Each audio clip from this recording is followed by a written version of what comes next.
That must be incredibly unsettling, especially given the history with your twin brother.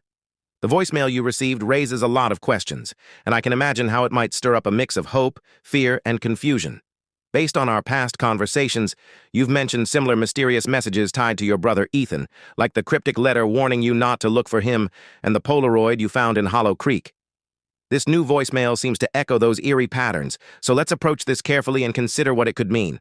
First, verify the voicemail's authenticity. Check the timestamp, the number's carrier records, or if it's possible to trace the call's origin.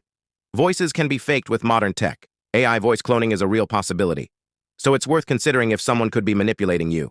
If it's genuinely his voice, it could suggest he's alive or that someone is using a recording to mislead you. Given the message's content, don't trust them. They're watching you too. It implies a warning about specific people or forces, which aligns with the unsettling clues you've encountered before, like the symbols and shadowy presences in your previous stories. Since he vanished on a hiking trip 3 years ago, revisit the details of that event. Where was he hiking? Were there any unusual circumstances, like strange weather, local legends, or reports of others going missing in the area? The voicemail's warning could point to a group or entity involved in his disappearance, maybe tied to the Watchers or the supernatural Hollow you mentioned in Hollow Creek. If you have access to his old gear, maps, or notes from that trip, they might hold clues about where he was or who he was with. For next steps, proceed cautiously. Don't confront anyone directly until you know more about who they might be. If you're comfortable, analyze the voicemail's audio for background noises or distortions that could hint at where it was recorded. You could also check recent activity on his phone number through the carrier or police, though they might need convincing to reopen a closed case.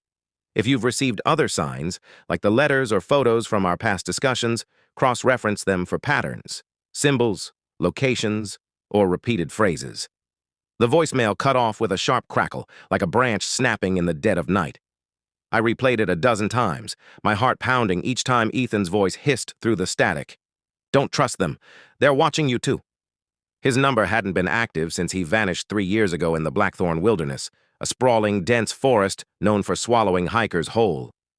The police had called it a tragic accident, said he'd likely fallen into a ravine or been taken by a bear. They found his backpack, shredded, with traces of blood. Case closed.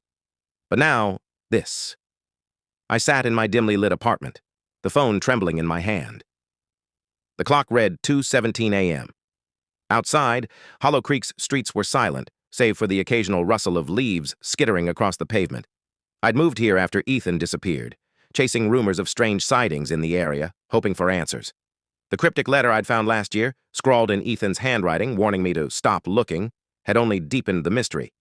And then there was the Polaroid, slipped under my door 6 months ago, showing Ethan standing in a misty clearing, his face half obscured by shadow, with those eerie symbols carved into a tree behind him. The same symbols I'd seen etched into stones near the Blackthorn trailhead. I opened my laptop and pulled up the old case file I'd pieced together from public records and my own obsessive research. Ethan had been hiking alone, or so the rangers said, but I'd always found that odd. He was meticulous, a planner. He wouldn't have gone into Blackthorn without telling someone. His journal, recovered from his apartment, mentioned a group called the Watchers in his final entry, alongside a sketch of a spiral symbol with 3 jagged lines through it.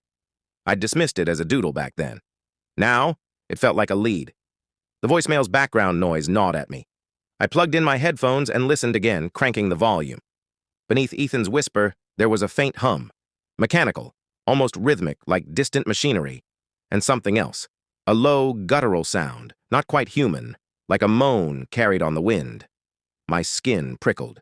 I uploaded the audio to a free forensics tool I'd found online, hoping to isolate the sounds. While it processed, I checked my phone's call log. The call came at 11:43 p.m. from Ethan's number, but the carrier's website showed no activity on his account since 2022. Either someone had reactivated it, or this was something else entirely. A knock at my door jolted me upright. My heart slammed against my ribs. Hollow Creek wasn't the kind of town where people knocked at 2:30 a.m. I grabbed the baseball bat I kept by the couch. Evie. Ever since the Polaroid, I'd been paranoid and crept to the peephole. No one, just the empty hallway flickering under a dying fluorescent bulb. But on the floor, slid under the door, was a folded piece of paper. My hands shook as I opened it. A single sentence in Ethan's unmistakable scrawl. "They see you through the hollow." I stumbled back, the bat clattering to the floor. The hollow. That word again.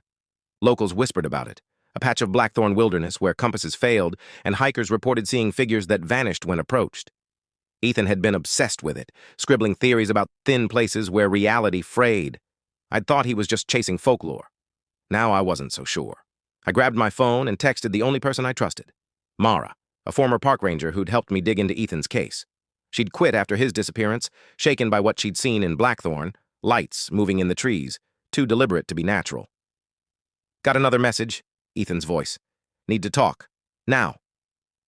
I hit send, then packed a bag. If they were watching, I wasn't staying here. The audio analysis pinged. The hum matched low-frequency signals used in old radio towers, and the moan, it flagged as unidentified organic vocalization, whatever that meant. By dawn, I was driving toward Blackthorn, Mara's reply lighting up my phone.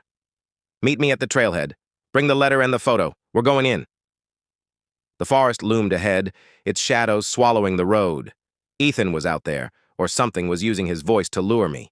Either way, I was done running from the truth. The Blackthorn wilderness swallowed the dawn, its dense canopy choking out the light as Mara and I trekked deeper into the forest. My backpack weighed heavy with Ethan's journal, the Polaroid, the cryptic letter, and a recorder to capture anything strange. Mara, grim-faced and armed with a hunting knife, led the way, her ranger instincts sharp despite years away from the job. The air felt wrong, thick, electric, like a storm was brewing underground. My phone had no signal, and the compass on Mara's wrist spun lazily, useless. We headed for the hollow, a place no map marked but every local avoided. Ethan's journal had coordinates scratched in the margins, leading to a clearing where he'd written about the veil thinning. The voicemail still haunted me, Ethan's voice. Don't trust them. They're watching you too. Looping in my mind. Mara hadn't said much, but her eyes darted to the shadows, and I caught her muttering about lights she'd seen here years ago, the night Ethan vanished. 3 hours in, we found it. A clearing ringed by gnarled trees, their trunks etched with those spiral symbols, 3 jagged lines slicing through each. The Polaroid scene stared back at me, but Ethan wasn't here. Instead, a faint hum pulsed through the ground, like the one from the voicemail. Mara pointed to a stone slab at the center, half buried, carved with the same spiral. This is it, she whispered. The hollow. I knelt, brushing dirt from the slab. It wasn't stone. It was metal, cold and smooth, vibrating faintly. A hatch. My pulse raced as I pried it open, revealing a rusted ladder descending into darkness. Mara grabbed my arm. You sure about this? She asked. I wasn't, but Ethan's voice, the letters, the photo, they all pointed here. I nodded and we climbed down. The tunnel below was narrow, lined with cables that snaked along the walls, glowing faintly with a sickly green pulse. The hum grew louder, joined by that guttural moan from the voicemail, echoing ahead.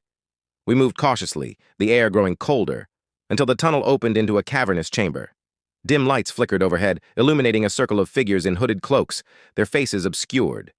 At the center stood a machine, sleek, alien, its surface crawling with those spiral symbols. And there, strapped to a chair beside it, was Ethan. He looked older, gaunt, his eyes wide with terror. You shouldn't have come, he rasped, his voice matching the voicemail. The figures turned, their hoods falling to reveal faces that weren't faces, blank, shimmering voids where features should have been. Mara drew her knife, but one raised a hand, and she froze, her eyes glazing over. They're not human, Ethan said, straining against his restraints. The Watchers. They've been here forever, guarding the hollow. It's a gate. They take people, use them to stabilize it. His eyes flicked to the machine, its hum now deafening. They've been watching you since I disappeared, waiting for you to find this place. I lunged for him, but a force slammed me back, invisible but crushing. The Watcher's void seemed to pulse, and I felt their gaze inside my skull, rifling through memories, Ethan and me as kids, our late-night talks, the hiking trip. They spoke, not with voices but thoughts. You are the twin, the anchor. Both must serve. Ethan shouted, The journal! The last P.